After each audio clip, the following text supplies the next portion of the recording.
আসসালামু আলাইকুম এভরিওয়ান, কেমন আছেন সবাই? আশা করছি সবাই অনেক ভালো আছেন। আলহামদুলিল্লাহ আমিও ভালো আছি। এই তো আজ মঙ্গলবার সকালে ছাদে গিয়েছিলাম একটু হাঁটতে। তো ছাদে যাওয়ার পরে আমি তো পুরাই অবাক। কারণ কয়েকটা দিন আসলে ছাদে ওঠা হয় না। কারণ এত পরিমাণে বৃষ্টি। বৃষ্টির কারণে আসলে ওইভাবে ছাদে আসি না। তো আজকে সকাল থেকে দেখছি বৃষ্টি নেই, এজন্য ভাবলাম ছাদে যাই, একটু হেঁটে আসি আর গাছগুলোর অবস্থা কি দেখে আসি। তো ছাদে এসে সত্যিই আমি এত অবাক হয়ে গিয়েছি যে ড্রাগন গাছে ফুল এসেছে। জানি না ফল খেতে পারবো কিনা। তবে ফুল দেখে আমার এত এত ভালো লাগছে। তো ভাবলাম আপনাদের সঙ্গেও একটু শেয়ার করি। আর এদিকে হচ্ছে আমারই তো ভেন্ডি গাছে প্রায় প্রতিদিনই ভেন্ডি তুলতে হয় আরকি। মানে ১টা ২টা করে ভেন্ডি বড় হতেই থাকে মাশাআল্লাহ। আর এই তো একটা ভেন্ডি বড় হয়েছিল, তো সেটা আমি হচ্ছে তুলে নিচ্ছিলাম। আরও দেখলাম কয়েকটা ধরে আছে। তো এই তো তারপরে হচ্ছে কিছু কাপড় ছিল ভেজা, তো সেগুলো দিয়ে আসলাম। আবার কখন না জানি বৃষ্টি হয়। তো এই তো তারপরে হচ্ছে আমি গতকালকে আমার ছেলের জন্য একটা ফতুয়া কেটেছিলাম। আমি কিন্তু দর্জির কাজ সেভাবে পারি না, বা কখনো এই ফতুয়া আমি কখনোই বানাইনি। আমি একটা জামা বানিয়েছিলাম দর্জি দিয়ে। আ তো আমার সেই জামার কাপড় বেঁচেছিল কিছুটা। তো আমি এটা অনেকদিন ধরে রেখে দিয়েছিলাম যে আমি আমার ছেলের জন্য হচ্ছে দেখি আমি নিজে ট্রাই করে বানাবো। তো আলহামদুলিল্লাহ আনাড়ি হাতে একটা ফতুয়া বানিয়েছি। আ আমার কাছে ভালো হয়েছে। এখন আপনাদের কাছে কেমন লাগছে জানাবেন। তবে একটু ভুল আছে। তো কোথায় ভুল আছে সেটা আপনারা দেখিয়ে ধরতে পারেন কিনা। তো যাই হোক, এই তো আমি হচ্ছে ওটা বানানো হয়ে গিয়েছে। তো ওটার সামনে হচ্ছে একটা পকেট দিব। মানে আমার ছেলে টাকা রাখবে আরকি। তো আমি যে ফতুয়া দেখে বানিয়েছি আ ওইটার মতোই মাপ দিয়েছি। দিয়ে তারপরে হচ্ছে তো বানিয়ে নিয়েছি। আর এদিকে হচ্ছে পকেটটা হচ্ছে কেটে নিচ্ছিলাম।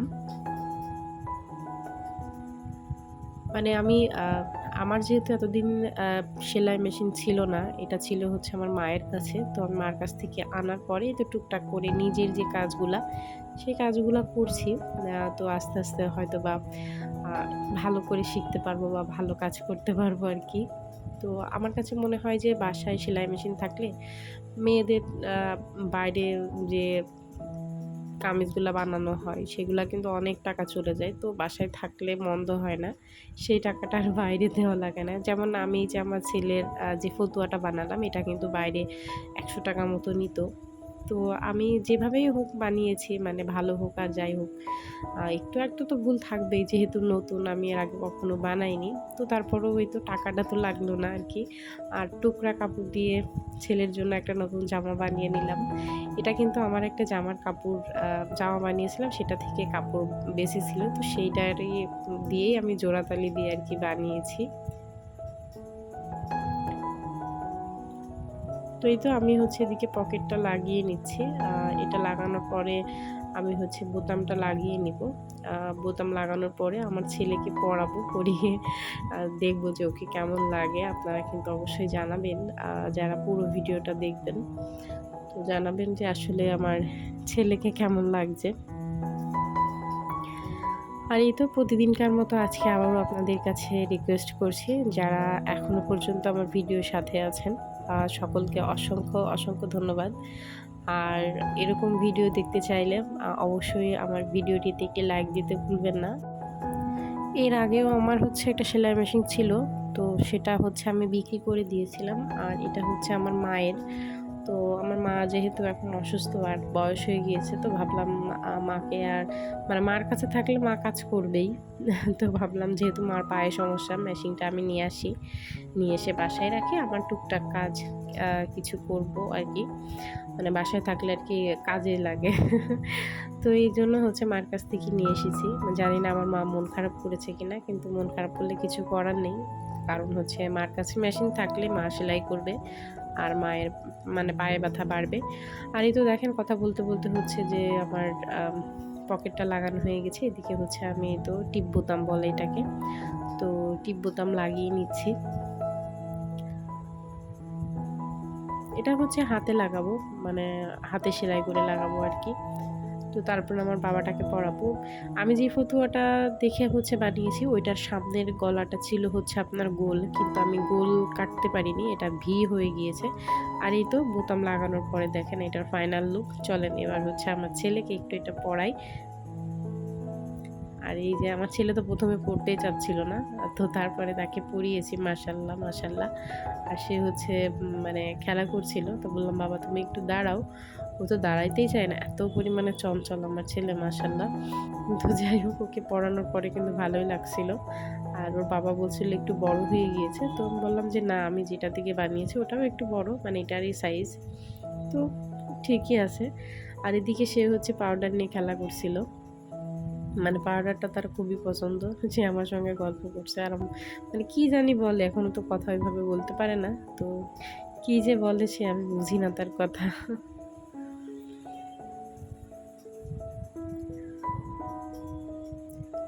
আর এই যে গাছটা দেখছেন, এই ঝাউ গাছটা হচ্ছে আমি 100 টাকা দিয়ে কিনে নিয়ে এসেছিলাম। তো এটার আমাকে একজন বলেছিল যে টিএসপি সার দিলে গাছ নাকি খুব দ্রুত বাড়ে বা গাছ খুব সুন্দর হয় দেখতে।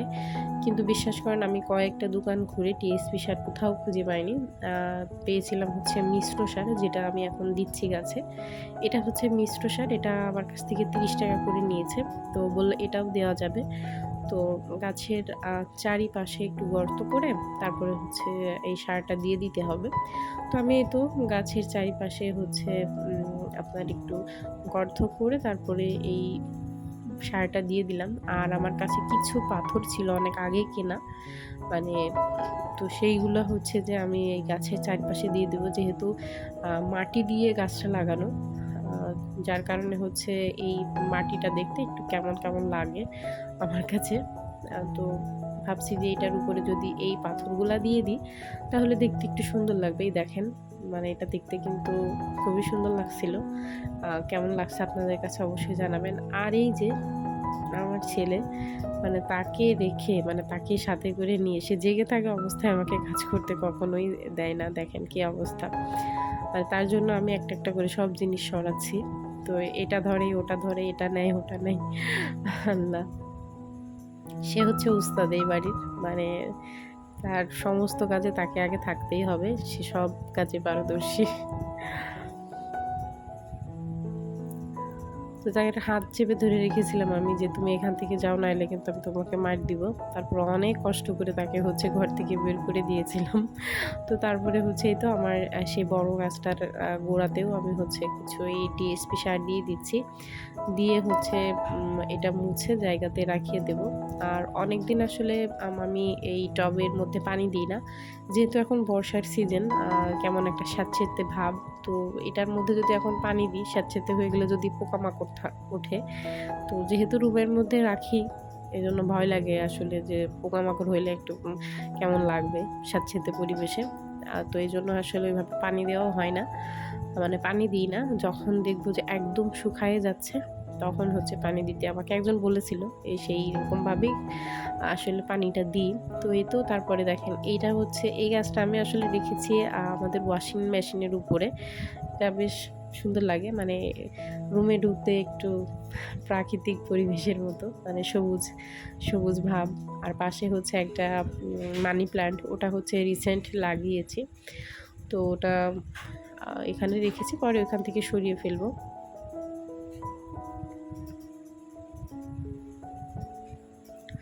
এই গাছের পাতাগুলো কয়েকদিন পর পরই একটু মুছে দিলে কি হয়, পাতাগুলো খুব চকচক করে, মানে ভালো লাগে দেখতে।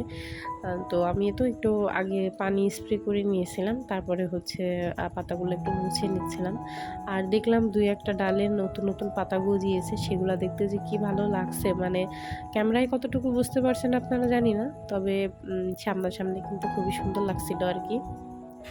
তো এই তো কাজ শেষে তারপরে হচ্ছে বিকালের দিকে যাব একটু আপনার শহরের দিকে, কারণ শহরে একটু কাজ আছে, তো সেজন্য যাব। তো এদিকে এই জন্য তাড়াতাড়ি করে কাজ গুছিয়ে নিচ্ছিলাম।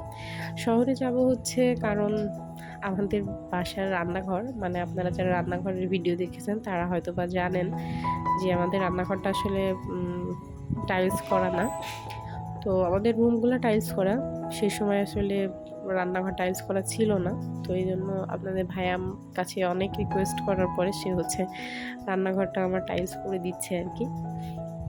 তো যাবার পথে দেখেন রাস্তার অবস্থা, রাস্তা ভাঙাচোরা, তার মধ্যে হচ্ছে পানি। তো এদিকে হচ্ছে একটা ঘোড়া দাঁড়িয়েছিল আর কি, আর কিছু পিচ্চি পোলাপানও দেখলাম হচ্ছে ড্রেন থেকে মানে মাছ ধরছে।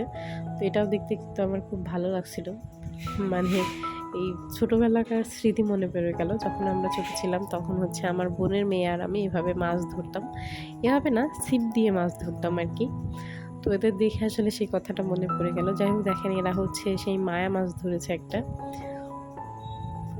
মানে চারিদিককার পানি এসে মাছ টাছ, এখানে হচ্ছে যে অনেক মাছ। তো এই তো তারপরে হচ্ছে আমরা চলে এসেছি আপনার টাইলসের দোকানে। এটা হচ্ছে আপনার সিএনজি স্ট্যান্ডের অপোজিটে, দোকানের নাম হচ্ছে মির সিরামিক, মেবি আমি নামটা ভুলে গেলাম। তো ভিডিও শেষে হচ্ছে আমি আপনাদের ওনাদের কার্ডটা দেখিয়ে দিব। ওনারা আমাদেরকে একটা ক্যালেন্ডার গিফট করেছে, আর অনেক অনেক টাইলস, আর ওনাদের ব্যবহারটা এত সুন্দর, খুবই সুন্দর। আর কি কি টাইলস নিলাম তো নেক্সট ভিডিওতে অবশ্যই আপনাদেরকে দেখাবো।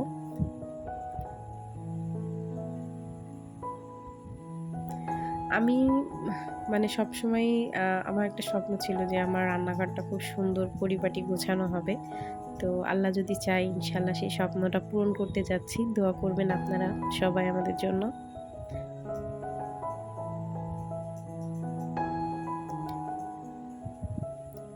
আর এই দোকানে আসার পরে মানে দেখেন এত টাইলস এখানে, মানে টাইলসের দোকানে মনে হয় এরকম হয় যে চারিদিকে শুধু টাইলস ছড়ানো ছিটানো থাকে। আর এই দোকানে যে ম্যানেজার আঙ্কেল উনি যে এত অমায়িক, ওনার ব্যবহার আমার খুবই ভালো লেগেছে। তো এই তো তারপরে ওনারা হচ্ছে আমাদেরকে একটা ক্যালেন্ডার আর ওনাদের দোকানের কার্ড দিয়ে দিয়েছিল আর কি। তো চলুন ভিডিওটাও তাহলে আজকে এখানে শেষ করে দিচ্ছি। সবাই খুব ভালো থাকবেন, সুস্থ থাকবেন, নিরাপদে থাকবেন। দেখা হবে খুব শীঘ্রই পরের আরেকটা ব্লগে। আর আজকের মতো আপনাদের কাছ থেকে বিদায় নিয়ে নিচ্ছি, আবার আসবো নতুন আরেকটা ব্লগের সাথে। আল্লাহ হাফিজ, আসসালামু আলাইকুম।